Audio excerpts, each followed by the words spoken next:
Receiving and storing safe food. Foods must be in good condition from approved vendors within the required temperature ranges. How do you know required temperature ranges? You take some temperatures. Delivered in a clean and sanitary vehicle. How do you know it's clean and sanitary? You jump on it, look at it. Best way to keep items is in their original container or package until used. So the best way to hold, let's say you had a case of disposable dishes. The best way to keep them would be in the original carton or package until used. Where would you keep them? You would keep them in a place where they're not going to be contaminated and they're not going to contaminate food. Store raw products away from cooked products.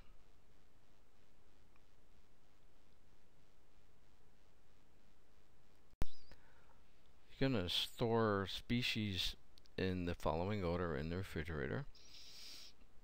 On top is going to be the cooked and ready to eat items, which are not likely to drip.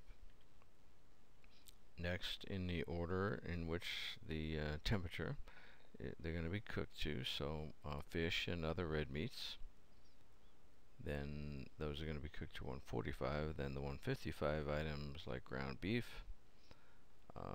Pork is going to be 145, but for some reason we've got that listed in this category, ground beef and pork.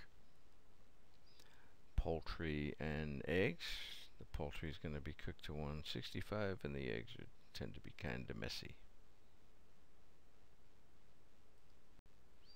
So this is a visual representation of the raw products away from cooked products. You wouldn't likely have this many shelves, but if you did, you could do it exactly this way.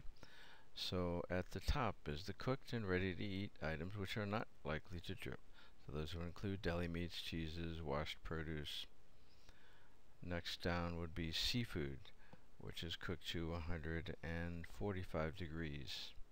Whole meats cooked to 145. Shell eggs, which tend to drip and be contaminated. Ground meats cooked to 155. Poultry cooked to 165. So the one with the higher temperature you're going to put on the bottom, because if poultry dripped into ground meat, it needs to be cooked to 165, but would only be cooked to 155. Whereas if ground meat drips into poultry, it needs to be cooked to 155, but it's going to be cooked to 165. So you want the one that's going to be cooked to the higher temperature on the bottom. So you make sure you get it cooked to at least the temperature that's required for that particular item, in case there's dripping from one item to the other. All refrigerated foods must be received at or below 41 degrees. Reject the shipment if the container shows signs of damage or of having been opened. So damage is obvious, that's not good. What's the problem with having been opened? There's no logical reason why they should have been opened. It could be that the package was damaged, and so the company split the items, and so everybody got 3 good sub packages and 1 bad one. They're less likely to complain if they got the whole package that's bad. But you can't trust anybody, and so you have to assume that if the package is open, it was open for a bad reason. Milk and dairy products must be stored at 41 or below. Fluid milk must be grade A and pasteurized. Pasteurized, what's that mean? It means it's been flash heated to a temperature, I think it's 161 or something like that, and then chilled back down in a hurry. That the reason why milk still spoils, however, is pasteurization doesn't kill all the bacteria. To kill it all, that would be the, I call it UDT milk, the UHT milk.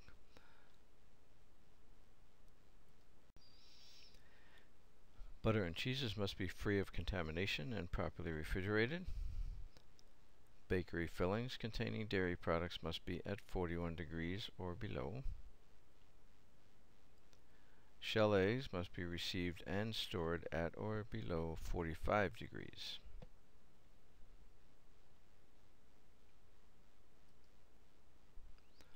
Poultry, which includes chicken, turkey, goose, duck, stored at 41 degrees or below. What it cannot be is sticky or slimy. Can be yellow. Sometimes you'll be asked, can chicken be yellow? Yes, that's actually the calling card of one of the major poultry manufacturers. But what it can't be is sticky or slimy, which indicates that it's spoiled. Poultry must be USDA inspected. Flesh is firm and elastic to the touch. Use latex-free gloves when you're testing to see if it's firm or elastic to the touch.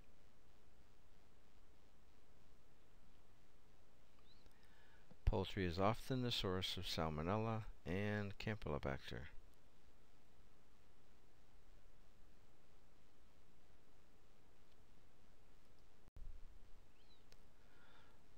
Fresh fish has firm, elastic flesh and bright red gills.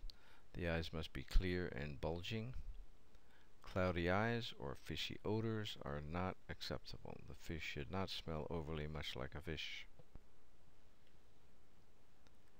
Fresh shellfish should be alive on delivery. Why is that? Because if they're not alive, you don't know how long they were dead.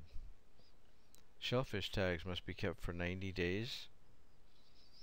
Why is that? In case there's a recall. Not so much if somebody gets sick at your place, but in case there's a recall, just like canned products or cars, they give you the shell tag numbers, and you would check and see if you have any of that in case they had red tide at Cape Cod or something like that. Fresh fish should be delivered packed in ice and self-draining. What's self-draining mean?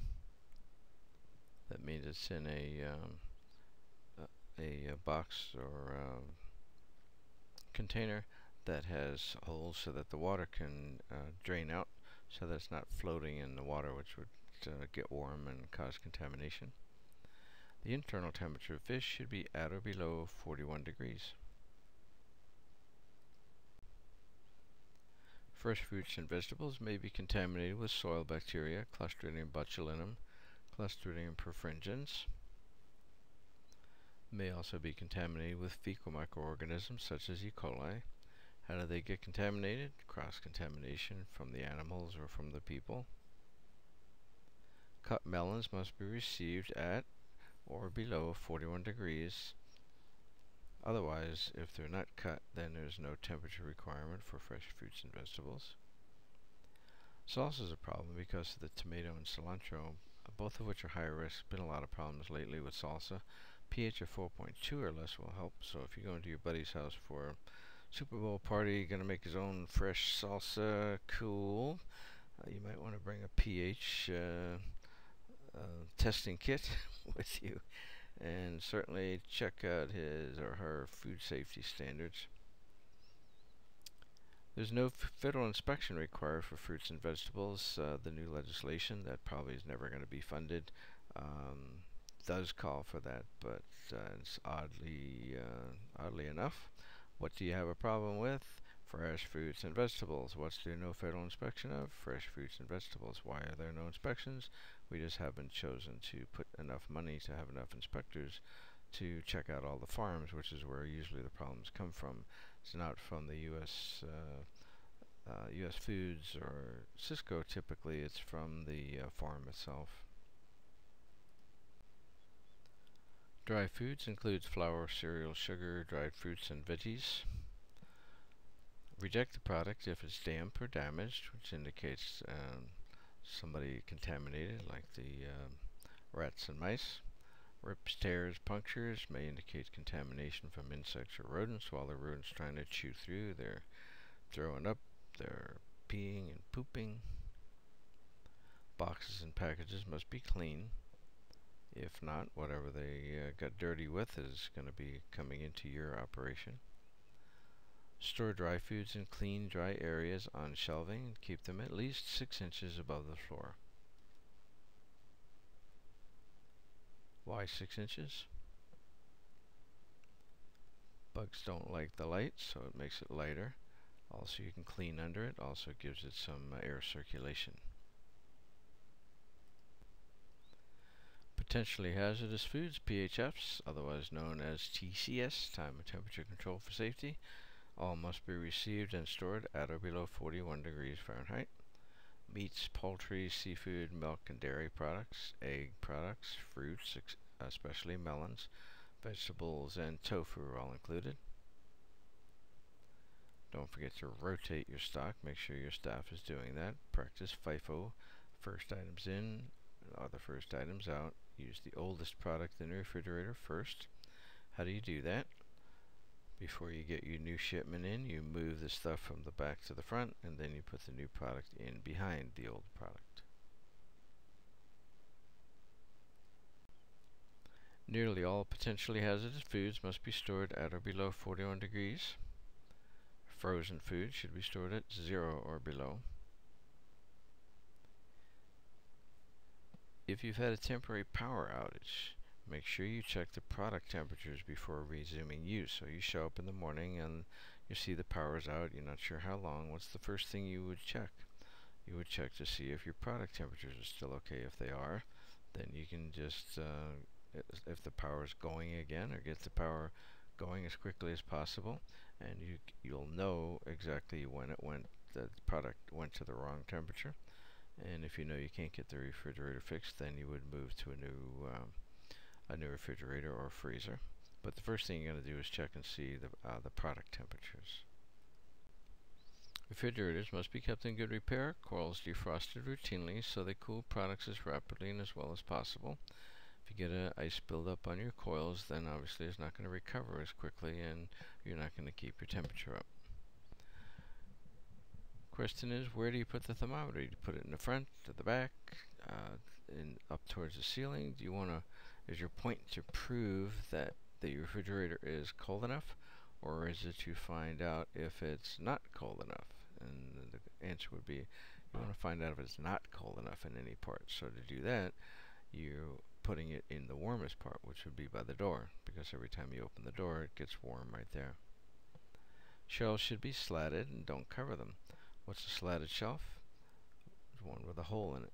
I ask people, why do you want a slatted shelf? And they say, so it can drip down. Well, what good is that going to do? So you want it for airflow. Don't cover it, because if you cover it with aluminum foil or whatever, then you don't have airflow. Doors must form tight seals when closed, because why? If you don't have a tight seal, then A, bugs can climb in, and B, the cold air from the inside is going to go out and the hot air from the outside is going to go in. Condensation drains should be kept clean and open. Reach-ins installed to allow easy cleaning under the unit. When I got out of the Navy and went to a civilian hospital, they had made the papers for hospital stumps on roach problems, and they were threatened with a $10,000 fine, so it was good for me. It was easy to look good. So I go in there week or so in, go in at midnight, flip on the lights, and holy Lord, there's a bunch of bugs coming around. Where are they all? Underneath the underneath the reach-in refrigerators, because you got a nice engine motor under there that's giving out some nice heat, and behind the stack oven. So I took some Black Flag, but you can't do that. I didn't realize that at the time, and it worked. Black Flag works, but you can't use it. You can use it at home, but not in your commercial establishment. But anyway, it did work. Walk-ins should be sealed to the floor, so you can't get bugs underneath. Clean all refrigerator surfaces regularly, paying special attention to the gaskets. What happens if you don't clean the gaskets? They get hard and they no longer seal properly. So then you get your exchange of product. Plus the bugs like it. If they're not cleaned properly, then they go feast on them and go into the refrigerator. Fan guards and blades kept clean, free of dust, rust, and mold. Coils need to be defrosted regularly, otherwise they won't chill back down properly.